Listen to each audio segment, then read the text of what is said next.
আজকে আমি করব আলু দিয়ে টমেটো মাছ।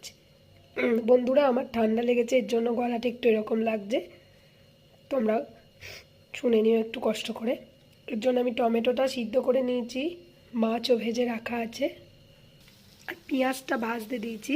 এটা আমি টমেটো ধনেপাতার সঙ্গে পেস্ট করে নেব।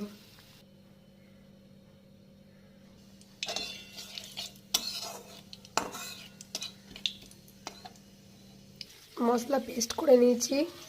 এখানে আলু ভাজতে দিয়েছি সামান্য কাশ্মীরি লাল লঙ্কার গুঁড়ো, অল্প পরিমাণ হলুদ আর অল্প চিনি। আলুগুলো একটু ভাজতে থাকবো।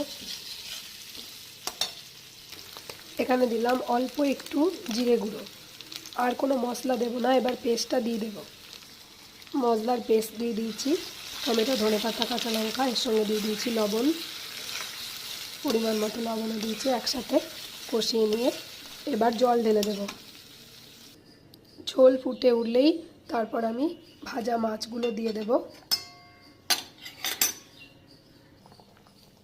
মাছের খুব সহজ একটা রেসিপি। এই রেসিপিটাতে মাছের একটু টক টক ভাব থাকবে, একদম 5 মিনিটেই তৈরি হয়ে যাবে। তোমরাও এইভাবে বানিয়ে দেখতে পারো। একটু কষ্ট করে শুনে নিও, দেখে নিও। গলার ইনফেকশনের জন্য অসুবিধা হচ্ছে কথা বলতে।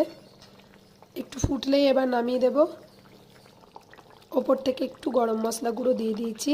এবার গ্যাস বন্ধ করে দেব। একদম রেডি হয়ে গেছে টমেটো মাছ। তোমরাও এইভাবে বানিয়ে দেখো, খুব সুন্দর একটা রেসিপি।